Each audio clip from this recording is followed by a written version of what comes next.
Selamat datang dan terima kasih sudah bergabung hari ini. Pada kesempatan ini, kita akan membahas topik yang sangat menarik dan penting, yaitu menguasai deteksi penipuan melalui bahasa tubuh. Bersama, kita akan mengembangkan keterampilan praktis yang membantu kita mengenali tanda-tanda kebohongan sekaligus meningkatkan komunikasi efektif dalam berbagai konteks antar budaya dan profesi. Saya sangat antusias untuk berbagi wawasan ini dengan Anda semua. Mari kita mulai. Selamat datang di pelatihan tentang mendeteksi kebohongan dan penipuan melalui bahasa tubuh yang dikembangkan oleh Dr. Jawad Seba Ali. Dalam sesi ini, saya akan membantu Anda mengasah keterampilan praktis untuk mengenali kebohongan melalui isyarat nonverbal yang seringkali tersembunyi dalam perilaku sehari-hari. Materi yang kita bahas bersifat universal, sehingga wawasan yang Anda dapatkan bisa diterapkan di berbagai budaya dan lingkungan profesional. Saya mengajak Anda untuk membuka pikiran dan bersama-sama menjelajahi teknik-teknik penting ini yang akan meningkatkan kemampuan Anda dalam membaca bahasa tubuh secara efektif. Dalam pelatihan ini, kita akan fokus pada memahami indikator bahasa tubuh kunci yang menunjukkan penipuan. Dengan pemahaman ini, Anda bisa lebih mudah mengenali tanda-tanda yang seringkali tersembunyi dalam perilaku seseorang. Selanjutnya, Anda akan belajar bagaimana mengamati dan menginterpretasikan tanda-tanda halus tersebut dengan penuh percaya diri, sehingga analisis Anda menjadi lebih akurat dan dapat diandalkan. Kursus ini sangat bermanfaat untuk berbagai profesional, mulai dari mereka yang bekerja di bidang keamanan, manajemen, hingga sumber daya manusia, serta siapa saja yang ingin meningkatkan keterampilan dalam membangun kepercayaan interpersonal. Selain itu, Anda akan mampu mengenali perilaku yang tidak sesuai, yang bisa menjadi petunjuk penting dalam situasi tertentu. Kemampuan untuk menilai kredibilitas seseorang melalui postur dan gerakan tubuh juga akan kita kupas tuntas, sehingga Anda bisa membuat penilaian yang lebih tepat dalam berbagai konteks. Pada akhirnya, semua ini bertujuan untuk meningkatkan efektivitas komunikasi Anda, membuat interaksi Anda menjadi lebih jelas, efektif, dan bermakna. Mari kita pahami terlebih dahulu apa itu kebohongan. Kebohongan adalah ketidakbenaran yang dilakukan dengan sengaja untuk menyesatkan orang lain. Jadi, intinya di sini adalah ada unsur kesengajaan untuk membuat orang lain percaya pada sesuatu yang tidak benar. Selanjutnya, ruang lingkup penipuan itu cukup luas. Penipuan mencakup segala tindakan yang bertujuan menciptakan kepercayaan palsu. Jadi, bukan hanya mengatakan sesuatu yang salah, tapi juga termasuk cara-cara lain yang membuat orang percaya pada sesuatu yang salah. Ada berbagai jenis penipuan yang perlu kita kenali. Misalnya, kebohongan terang-terangan, di mana seseorang dengan jelas mengatakan sesuatu yang tidak benar. Ada juga pembesaran, yaitu mengada-ada atau memperbesar fakta, penghilangan informasi penting, dan rekayasa yang melibatkan manipulasi atau pembuatan fakta palsu. Kenapa kita harus mengenali bentuk-bentuk ini? Karena mengenali tipe-tipe kebohongan ini merupakan dasar yang penting untuk bisa mendeteksi penipuan, terutama lewat bahasa tubuh seseorang. Ini akan sangat membantu dalam menilai apakah seseorang sedang jujur atau tidak. Terakhir, memahami niat di balik kebohongan juga sangat penting. Dengan mengetahui apa yang melatar belakangi tindakan itu, kita bisa menghindari kesalahan penilaian dan meningkatkan akurasi dalam menilai situasi. Jadi, bukan hanya lihat apa yang dikatakan, tapi juga mengerti mengapa seseorang melakukannya. Bahasa tubuh memainkan peran penting dalam mengungkapkan perasaan dan niat yang seringkali tersembunyi di balik kata-kata yang diucapkan. Saat kita mencoba mendeteksi penipuan, kuncinya adalah mencermati tanda-tanda yang tidak sesuai atau tidak konsisten dengan apa yang secara verbal disampaikan. Ada beberapa area utama yang perlu kita perhatikan, seperti ekspresi wajah, gerakan mata, isyarat tangan, postur tubuh, serta nada suara. Mengamati kumpulan tanda-tanda ini secara bersamaan sangat penting karena dapat meningkatkan keakuratan deteksi kita. Namun, kita juga harus selalu mempertimbangkan konteks situasi karena hal ini bisa mempengaruhi interpretasi. Yang perlu diingat, tidak ada satu isyarat pun yang bisa dijadikan bukti pasti penipuan secara sendiri. Kita perlu melihat keseluruhan gambaran untuk membuat penilaian yang tepat. Ekspresi wajah kita sebenarnya adalah cerminan langsung dari emosi yang kita rasakan. Namun, ada juga yang disebut mikroekspresi, yaitu ekspresi singkat yang terjadi secara tidak disengaja dan biasanya berlangsung kurang dari 1 detik. Mikroekspresi ini sangat menarik karena seringkali mengungkapkan perasaan sebenarnya seseorang, bahkan ketika kata-katanya mencoba menyembunyikannya. Mendeteksi mikroekspresi bukan hal yang mudah. Dibutuhkan pengamatan yang sangat cermat dan latihan yang konsisten agar kita bisa mengenalinya dengan tepat. Beberapa mikroekspresi yang sering muncul saat seseorang berbohong antara lain adalah ekspresi ketakutan yang singkat, perasaan bersalah, atau bahkan rasa penghinaan. Karena itu, Kesadaran dan pemahaman terhadap mikroekspresi sangat membantu kita untuk mengenali ketidaksesuaian antara apa yang dikatakan dengan apa yang sebenarnya dirasakan oleh seseorang. Dengan kemampuan ini, kita bisa menangkap sinyal-sinyal nonverbal yang penting dan menjadi lebih peka dalam berinteraksi. Mata seringkali memberikan petunjuk yang kuat tentang apakah seseorang sedang berbohong atau tidak. Kita bisa memperhatikan arah pandang, frekuensi berkedip, pelebaran pupil, dan tentu saja kontak mata. Namun, penting untuk diingat agar tidak terjebak pada stereotip, seperti anggapan bahwa melihat ke arah lain otomatis berarti kebohongan. Sebaliknya, kita harus fokus pada perubahan dari perilaku dasar seseorang. Misalnya, peningkatan frekuensi berkedip dan pelebaran pupil bisa menjadi tanda stres kognitif, yang sering terjadi saat seseorang berbohong. Kontak mata yang tiba-tiba berubah, baik menjadi terlalu konsisten atau malah putus secara mendadak, juga bisa menjadi indikator. Tapi yang paling penting adalah selalu mempertimbangkan konteks dan perbedaan individu, karena setiap orang bereaksi berbeda. Pada poin pertama, kita melihat bahwa tangan bisa menjadi indikator kegugupan atau upaya menyembunyikan kebenaran. Misalnya, seseorang yang berbohong mungkin sering menutupi mulut mereka, menyentuh wajah secara berulang, atau justru mengurangi gerakan isyarat secara signifikan. Kemudian, gerakan isyarat yang lebih sedikit ini sebenarnya bisa jadi cara mereka untuk mengendalikan bahasa tubuh agar tidak memberitahu kebohongan mereka. Di sisi lain, ada juga yang justru menggunakan gerakan tangan yang berlebihan. Tujuannya adalah untuk mengalihkan perhatian orang lain dari apa yang sebenarnya ingin disembunyikan, sehingga kita perlu waspada terhadap pola seperti ini. Selain itu, penting untuk memperhatikan ketidakkonsistenan antara gerakan isyarat dan pernyataan verbal. Misalnya, seseorang yang mengangguk saat mengatakan, "tidak," ini merupakan tanda jelas adanya gerakan isyarat yang bertentangan dengan ucapan. Oleh karena itu, sangat berguna untuk melatih diri membandingkan setiap gerakan isyarat dengan isi ucapan verbal, karena ketidaksesuaian di antara keduanya seringkali menjadi petunjuk adanya ketidakjujuran. Postur tubuh kita sebenarnya berbicara banyak tentang perasaan kita, apakah kita nyaman atau tidak dalam suatu situasi. Misalnya, seseorang yang sedang menipu cenderung menunjukkan beberapa pola tertentu dalam posturnya. Mereka mungkin akan condong menjauh, menutup tubuhnya, atau sedikit berputar, seolah-olah mencoba menghindari keterlibatan langsung. Selain itu, tanda-tanda ketegangan bisa terlihat dari seringnya mereka mengalihkan berat badan atau tampak tegang secara fisik. Kita juga dapat membedakan antara postur terbuka dan tertutup. Postur terbuka biasanya menandakan kejujuran dan keterbukaan, sementara postur tertutup bisa menjadi indikasi bahwa seseorang merasa tidak nyaman atau bahkan sedang menipu. Namun, penting untuk diingat bahwa faktor budaya sangat memengaruhi cara orang menggunakan postur tubuh. Jadi kita harus selalu mempertimbangkan konteks budaya sebelum mengambil kesimpulan apapun tentang niat seseorang berdasarkan bahasa tubuhnya. Saat seseorang berbohong, sering terjadi perubahan nada suara yang bisa kita perhatikan. Nada suara biasanya cenderung meningkat karena stres yang dialami saat menyampaikan kebohongan.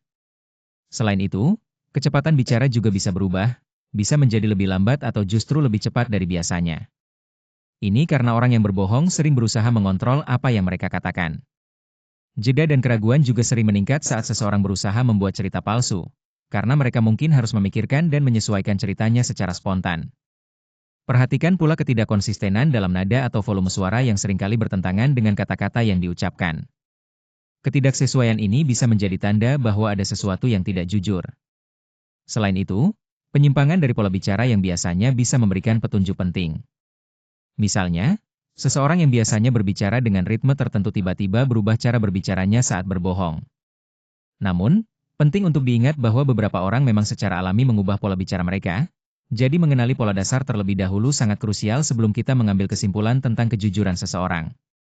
Ketika kita mencoba mendeteksi kebohongan, sangat penting untuk mengenali kumpulan sinyal perilaku, bukan hanya melihat tindakan yang terisolasi.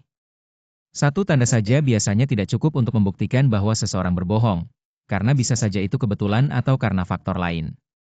Justru jika kita menemukan beberapa indikator yang tidak konsisten, hal ini bisa meningkatkan keyakinan kita bahwa ada sesuatu yang mencurigakan. Selain itu, sangat penting untuk selalu mencari pola perilaku dari waktu ke waktu, daripada membuat penilaian cepat berdasarkan satu momen saja. Dengan pendekatan ini, analisis kita akan menjadi jauh lebih akurat dan dapat diandalkan.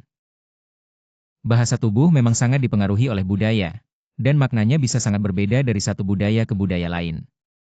Misalnya, suatu gerakan yang dianggap sebagai tanda penipuan di satu budaya bisa jadi hal yang biasa dan tidak mencurigakan di budaya lain. Selain itu, Kebiasaan pribadi dan kepribadian individu juga memberikan pengaruh besar terhadap sinyal nonverbal yang kita lihat.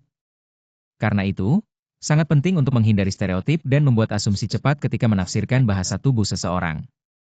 Cara terbaik adalah dengan mengembangkan pemahaman yang kuat tentang perilaku normal orang tersebut dalam konteks budaya dan pribadinya. Dengan bersikap hormat dan sensitif terhadap norma budaya, kita tidak hanya meningkatkan akurasi dalam membaca bahasa tubuh, tetapi juga membangun komunikasi yang lebih efektif dan empatik. Sensitivitas ini menjadi kunci dalam menerapkan teknik deteksi dengan benar dan adil. Untuk mengamati dan menilai bahasa tubuh dengan efektif, pertama-tama kita perlu menetapkan garis dasar. Ini berarti kita harus mengamati orang tersebut ketika mereka dalam keadaan santai, sehingga kita bisa mengenali perilaku normal mereka. Selanjutnya, gunakan pertanyaan terbuka saat berinteraksi, karena ini memicu respons yang lebih alami dan tidak terduga. Setelah itu, fokuslah memperhatikan perubahan dari garis dasar yang sudah kita tetapkan tadi, karena perubahan ini bisa memberi petunjuk penting. Jangan lupa juga untuk mencatat tanda-tanda penting, baik secara mental maupun di catatan, selama atau setelah interaksi berlangsung. Terakhir, sangat penting untuk tidak terburu-buru membuat kesimpulan hanya berdasarkan satu perilaku saja, karena bahasa tubuh harus dipahami secara keseluruhan dan dalam konteks yang tepat. Pada poin pertama, kita sering melihat seseorang menghindari kontak mata ketika mendapat pertanyaan yang sensitif atau kritis. Ini bisa menjadi tanda ketidaknyamanan atau usaha menyembunyikan sesuatu. Selanjutnya, ekspresi wajah yang tidak konsisten, seperti tersenyum saat sedang membicarakan hal serius, juga bisa menunjukkan ketidaksesuaian antara apa yang dikatakan dan perasaan sebenarnya. Lalu, gerakan bertentangan, misalnya mengangguk sambil mengatakan tidak, juga menandakan konflik antara ucapan dan bahasa tubuh. Terakhir, perubahan postur secara tiba-tiba dan gelisah, seperti seorang kandidat kerja yang menghindari jawaban langsung dengan gerakan jari yang tidak tenang, dapat menjadi isyarat bahwa perlu dilakukan pertanyaan lanjutan. Mengenali tanda-tanda ini sangat penting untuk mengarahkan percakapan agar informasi yang didapat lebih jelas dan akurat. Saat membahas deteksi penipuan, pengamatan bahasa tubuh masih menjadi alat yang sangat kuat dan penting. Namun, saat ini kita juga memiliki berbagai alat teknologi seperti analis stres suara dan perangkat lunak yang dapat membaca ekspresi wajah, yang bisa sangat membantu dalam proses ini. Meski demikian, peran teknologi ini adalah untuk memperkuat, bukan menggantikan, penilaian manusia yang tajam dan penuh pengalaman. Penting juga untuk menggunakan teknologi ini dengan hati-hati dan beretika, karena alat ini harus menjadi pendukung dari observasi pribadi yang mendalam serta proses pengajuan pertanyaan yang tepat. Kita harus selalu menghindari ketergantungan berlebihan pada perangkat teknologi dan memastikan temuan dari alat-alat tersebut selalu dikonfirmasi kembali melalui analisis perilaku yang seksama. Dengan demikian, teknologi dan pengamatan manusia berjalan berdampingan untuk menghasilkan deteksi penipuan yang lebih akurat. Saat membahas deteksi penipuan, hal pertama yang harus kita ingat adalah pentingnya menghormati privasi. Kita harus selalu menghindari membuat tuduhan tanpa bukti yang cukup, karena hal ini bisa merugikan banyak pihak. Selanjutnya, penggunaan teknik deteksi yang tidak tepat justru dapat merusak kepercayaan dan hubungan, baik di dalam organisasi maupun dengan pihak lain. Oleh karena itu, kita harus selalu memastikan bahwa setiap langkah yang diambil sesuai dengan kebijakan organisasi dan mematuhi semua peraturan hukum yang berlaku. Selain itu, pengamatan yang kita lakukan harus digunakan secara bertanggung jawab. Artinya, kita boleh mengajukan pertanyaan yang lebih tepat berdasarkan pengamatan tersebut, tapi jangan sampai memberi label atau menjatuhkan hukuman hanya karena bahasa tubuh seseorang. Yang terakhir, perilaku profesional yang etis sangatlah penting. Etika menuntut kita untuk selalu bertindak dengan kebijaksanaan, keadilan, dan rasa hormat di lingkungan kerja, menjaga integritas dan kepercayaan semua pihak. Kasus skandal Enron di Amerika Serikat memberikan pelajaran penting tentang bagaimana komunikasi menipu dan bahasa tubuh dapat digunakan untuk menutup-nutupi kondisi keuangan yang sebenarnya. Enron secara aktif menyesatkan investor dan karyawan melalui pernyataan yang keliru, didukung oleh bahasa tubuh yang tidak jujur. Selama sidang pengadilan, para eksekutif menunjukkan isyarat nonverbal yang tidak konsisten dengan kata-kata mereka, dan hal ini dicatat dengan seksama oleh para pengamat. Dari kasus ini kita belajar bahwa memahami bahasa tubuh secara kritis sangat penting, khususnya dalam situasi dengan risiko tinggi, untuk bisa mendeteksi kebohongan atau ketidaksesuaian. Semua informasi yang saya sampaikan diambil langsung dari catatan dan laporan resmi pengadilan, sehingga kita dapat mempercayai keabsahannya. Pada studi kasus kedua ini, kita melihat bagaimana perilaku eksekutif Nokia selama negosiasi telepon seluler memberikan banyak insight penting. Meskipun tanpa percaya diri secara verbal, Mereka sebenarnya menunjukkan tanda-tanda ketidaknyamanan dan penghindaran yang halus melalui bahasa tubuh mereka. Pengamat pun mencatat mikroekspresi stres yang bertentangan dengan sikap percaya diri yang mereka tunjukkan secara lisan. Kondisi ini ternyata berpengaruh langsung pada hasil negosiasi, menunjukkan bahwa sinyal nonverbal bisa sangat menentukan dalam proses pengambilan keputusan. Dari sini kita bisa belajar betapa pentingnya sensitivitas terhadap budaya dan kemampuan mengamati dengan seksama ketika berhadapan dengan bisnis multinasional, agar tidak melewatkan isyarat penting yang mungkin tersembunyi. Semua informasi ini berasal dari laporan bisnis publik yang dapat dipercaya. Saat kita menghadapi situasi di mana isyarat verbal dan nonverbal bertentangan, hal pertama yang harus dilakukan adalah mengenali isyarat yang saling bertolak belakang. Misalnya, ketika seseorang mengatakan, ya, tetapi bahasa tubuh mereka justru menggelengkan kepala, ini seringkali menjadi tanda adanya ketidaksesuaian yang perlu diperhatikan lebih serius. Contoh spesifik seperti ini membantu kita lebih mudah mengidentifikasi potensi ketidakjujuran atau ketidaksejajaran dalam komunikasi. Selanjutnya, penting untuk mengamati ketidaksesuaian tersebut dengan sangat teliti. Jangan hanya melihat sekilas, tapi cermati gerak-gerik, ekspresi wajah, dan nada suara secara menyeluruh. Namun, kita juga harus ingat bahwa tidak semua kontradiksi ini menandakan kebohongan. Kadang-kadang, perbedaan antara kata-kata dan bahasa tubuh bisa terjadi karena orang tersebut gugup atau memiliki kebiasaan tertentu. Oleh karena itu, penting untuk menyelidiki lebih dalam dengan mengajukan pertanyaan yang tepat daripada langsung mengambil kesimpulan bahwa seseorang berbohong. Dengan pendekatan yang hati-hati dan terbuka, kita bisa memahami alasan di balik ketidaksesuaian tersebut secara lebih akurat dan adil. Saat membangun keterampilan bertanya sambil mengamati bahasa tubuh, langkah pertama adalah mengajukan pertanyaan terbuka. Pertanyaan ini penting karena mendorong lawan bicara untuk memberikan jawaban yang lebih mendalam dan elaboratif, bukan sekadar jawaban singkat. Selanjutnya, langkah kedua adalah menggunakan jeda dengan efektif. Memberi ruang jeda setelah pertanyaan memungkinkan mereka waktu untuk berpikir dan kadang memberi kesempatan untuk koreksi spontan yang bisa mengungkap sesuatu yang lebih jujur atau asli. Pada langkah ketiga, kita harus merancang pertanyaan yang melibatkan emosi. Pertanyaan seperti ini bisa memicu respon emosional yang lebih dalam, sehingga memudahkan kita mengamati ketulusan atau ketidakjujuran melalui ekspresi wajah dan bahasa tubuh. Langkah keempat adalah menggabungkan isyarat verbal dengan isyarat nonverbal. Dengan memperhatikan tidak hanya kata-kata yang diucapkan tetapi juga gestur, mimik, dan postur tubuh, kita mendapatkan gambaran yang jauh lebih lengkap tentang kemungkinan kebohongan. Terakhir, langkah kelima adalah melatih keterampilan mendengarkan secara aktif dan melakukan tindak lanjut yang responsif. Mendengarkan dengan saksama dan memberikan pertanyaan lanjutan yang tepat akan meningkatkan akurasi dalam mendeteksi apakah informasi yang diberikan benar atau tidak. Dengan menerapkan kelima langkah ini secara konsisten, kemampuan kita dalam membaca bahasa tubuh dan menilai kejujuran akan semakin tajam dan efektif. Saat mengelola bias diri sendiri dan menjaga objektivitas, hal pertama yang harus kita lakukan adalah menghindari membiarkan asumsi atau perasaan pribadi mengaburkan penilaian kita. Penting untuk selalu sadar bahwa prasangka bisa mempengaruhi cara kita melihat suatu situasi. Selanjutnya, kenali bias yang mungkin kita miliki dan aktiflah mempertanyakannya selama proses penilaian. Dengan begitu, kita bisa lebih waspada dan tidak terpaku pada sudut pandang yang sempit. Fokuslah pada fakta yang dapat diamati dan perubahan perilaku nyata, bukan pada interpretasi atau opini subjektif. Selain itu, gunakan metode evaluasi yang konsisten ketika menilai semua individu, agar setiap penilaian bersifat adil dan seimbang.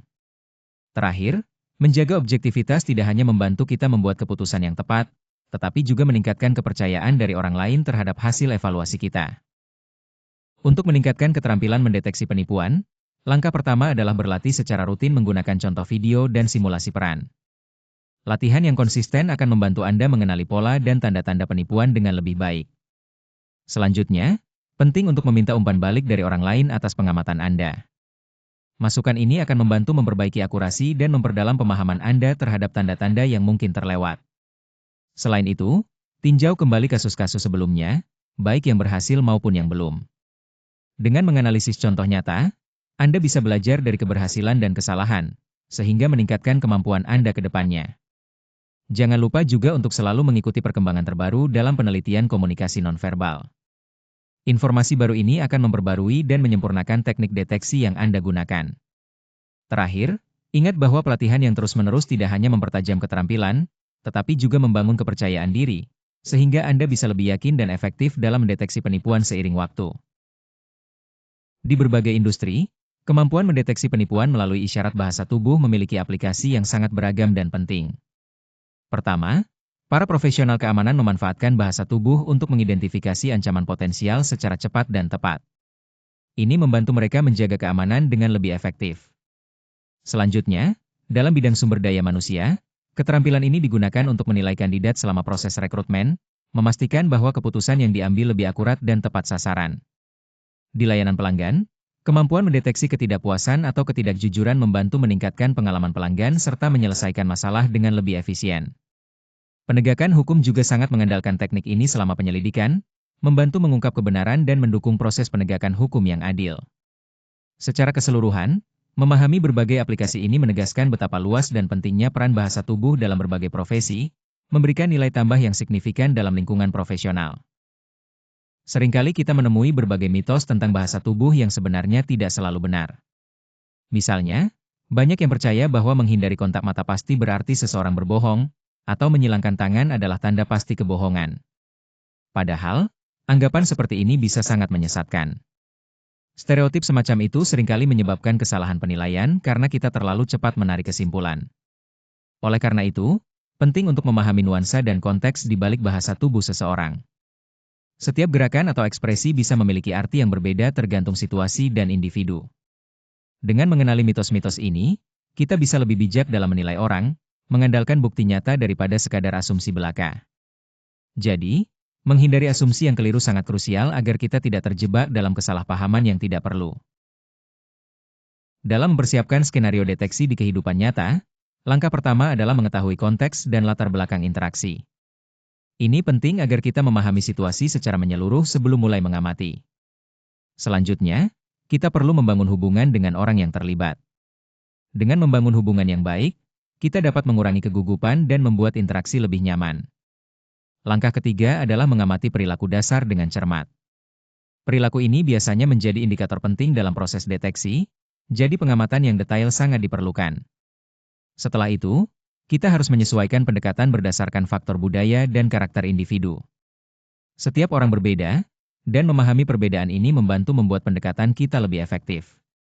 Terakhir, sangat penting untuk menetapkan tujuan deteksi yang jelas. Dengan tujuan yang spesifik, kita tahu apa yang ingin dicapai dan dapat mengarahkan fokus selama proses deteksi tersebut. Semua langkah ini saling melengkapi untuk memastikan deteksi berjalan optimal di situasi nyata. Sekarang, mari kita rangkum beberapa poin pembelajaran utama dari pelatihan ini. Pertama, kita telah memahami definisi penipuan dan berbagai jenis penipuan yang mungkin ditemui. Kedua, kita membahas sinyal-sinyal bahasa tubuh utama, seperti ekspresi wajah, kontak mata, gerakan, postur, dan perubahan suara yang bisa menjadi petunjuk penting. Ketiga, kita menekankan betapa pentingnya memperhatikan kelompok tanda secara bersamaan, bukan hanya indikator yang berdiri sendiri, karena kombinasi ini memberikan gambaran yang lebih akurat. Selanjutnya, kita juga membahas kepekaan budaya dan etika, termasuk bagaimana mengamati dengan cara yang menghormati perbedaan budaya serta mempertimbangkan aspek etis dalam proses pengamatan. Terakhir, kita melihat beberapa studi kasus nyata yang mengilustrasikan bagaimana konsep-konsep ini diterapkan dalam situasi sebenarnya. Gunakan semua wawasan ini untuk meningkatkan kemampuan Anda dalam mendeteksi penipuan secara lebih efektif dan bertanggung jawab. Terima kasih atas perhatian dan waktu Anda selama presentasi ini. Jika ada pertanyaan atau hal yang ingin didiskusikan lebih lanjut, saya dengan senang hati akan menjawabnya sekarang. Sekali lagi, terima kasih banyak.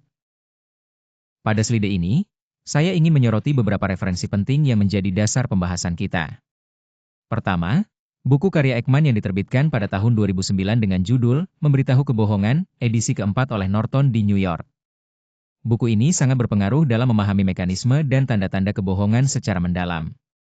Selanjutnya, ada artikel dari Berry dan rekan-rekan yang diterbitkan pada tahun 2013 dalam Jurnal Perilaku Nonverbal volume 37, edisi 2, halaman 101 hingga 120.